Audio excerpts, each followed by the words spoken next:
Hey guys, Solid here and welcome back to another monthly wrap up of adventure news. And we got plenty of great bikes to talk about. The Fantic XEF 450 Rally replica looks absolutely fantastic. A long range version of the Yamaha Tenere 700 looks to be in the works. I also want to talk about the fresh updates to the 2022 390 adventure bike. And finally, the heavily requested Moto Morini 650 XK. I also wanted to welcome all the brand new subscribers. This channel has just been growing so fast. So thank you for your support and welcome aboard. Let's get into the good stuff.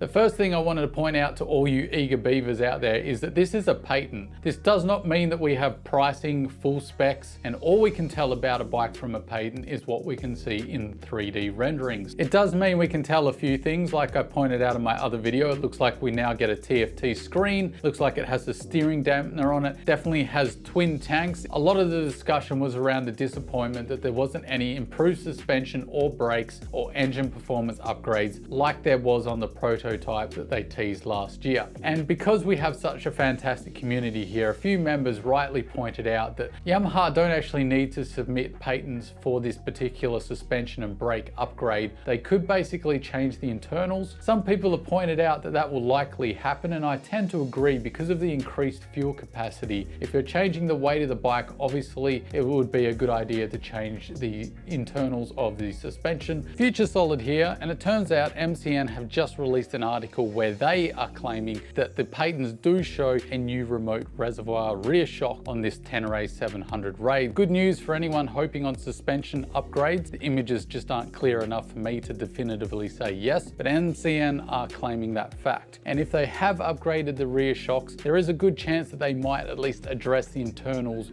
of the existing shocks, which would not show on the images. For those hoping for better suspension, I don't think the jury is out yet, so you can still hold on to your hope. And with that said, back to the studio. It does look like the fuel will actually be carried lower than in the current Teneres. Hopefully that will mean a better center of gravity and therefore a better handling characteristic, as one of the complaints I've heard from a few Tenere owners is that it feels very top heavy as a motorcycle. The last theory is a little bit of a harebrained one from me, and it got me thinking. The Tenere has been out for a few years now, and it has got a little bit stale if you're stacking it up to the competition that have come out recently. I don't think anyone's really sat back and thought this could be a model refresh. We might be seeing the last of the existing Teneres being on sale now, not necessarily a longer range version of the existing Tenere. So that's food for thought too.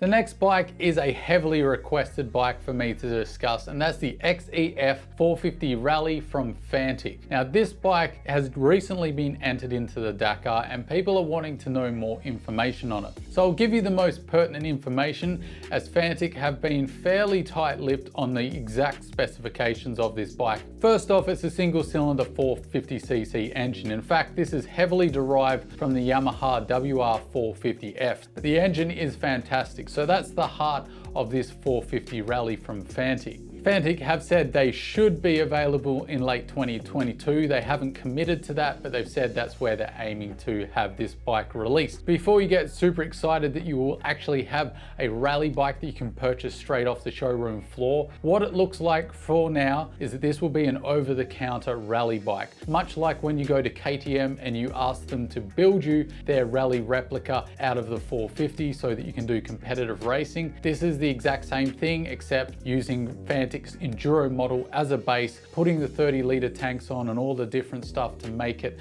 the rally that it is. It still is an over-the-counter, built to specification rally bike. We also don't know key features like, have they put a cush drive on it? Is there increased oil capacity over the WR450F? From what I can see at the moment, this looks like basically a rally replica version of the WR450F, which doesn't suggest any improvements other than fuel capacity and wind protection for making it a better adventure bike. It's still got a low oil capacity, no cush drive, 5-speed, and you will be required to service it pretty regularly, just like the WR450F. It definitely is an intriguing and exciting bike, but it certainly isn't the answer that you've been looking for, at least in my opinion, for that 450 rally bike that everyone is wanting so badly.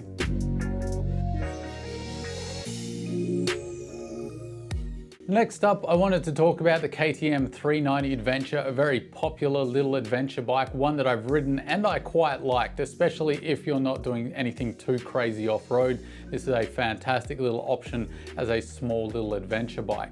So there are a few key updates coming from 2022. One of the big ones is traction control. The fact that they've added to this bike is fantastic, especially considering a lot of these small adventure bikes, they usually miss out on a lot of the electronic wizardry that the bigger bikes have. The other great thing is it will have switchable ABS in off-road mode, so it will switch the back wheel off. KTM have admitted that the cast wheels that they did have weren't as rigid as they had hoped, so they have improved the strength of the rim on the 2022 model. They've gone from a 6-spoke to a 5-spoke cast wheel design, which they say is reinforced so it will hold up better to off-road riding. I really would have liked to have seen a spoked wheel on this bike rather than a strengthened cast wheel personally. So those are the little updates for the 390 Adventure, which isn't all that game changing to be honest, but it is nice to see that they are refreshing it. It's kind of like Honda's approach to the CB500X, which has had incremental improvements over the years and they've always made it a little bit better.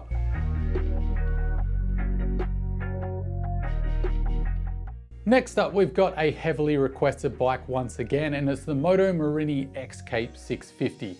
So it's a 19-17-inch wheel setup, so immediately it's suggesting to you that this is a road-based adventure bike with some mild off-road capability. Think dirt roads, maybe some very easy twin track, but nothing serious. Makes 60 horsepower and 56 Newton meters of torque. It's a parallel twin 650cc. You've got 160 millimeters or 6.2 inches of travel up front and 135 millimeters or 5.3 inches of travel in the rear, which is not much if you're wondering. That really isn't anything impressive. In fact, you could probably collect half a dozen road bikes that have no business being off-road with the same amount of travels. So that should start to suggest to you the off-road capabilities of this bike. The other thing that really signifies to me that this isn't too crazy for the off-road is 175 millimeters of ground clearance. Think of this bike as a competitor against the F700 GS or the F750 GS as it is now. This is the kind of market that the Moto Morini X-Cape is going for. Despite it showing pictures with knobby tires and it has spoke wheels,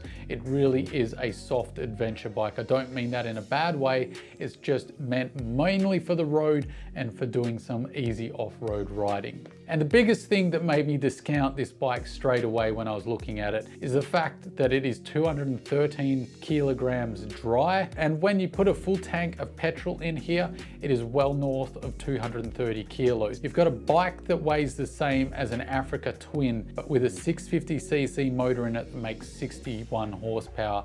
That really isn't a great combination. And more to the point, if I'm getting a middleweight bike like a Tenere 700, my main reason for buying a middleweight over a big adventure bike is that weight saving. I've got a hope of actually being able to pick it up in an off-camber situation off-road by myself. Now, of course, that's because of my own personal biases. That doesn't mean it's a bad bike. If you're looking for a BMW 750 GS or a V-Strom 650 and you're no longer seeing the value there, and you look at this bike, it's got Brembo brakes, it's got decent suspension, it's got a nice big TFT screen with Bluetooth connectivity, an adjustable screen, it comes with pannier bags that you can buy in the accessory market. It's got a lot of features that people want. So if you're just doing dirt roads and you're wanting to save a lot of money and take a chance on a Chinese made motorcycle, then power to you. This could be a fantastic bike.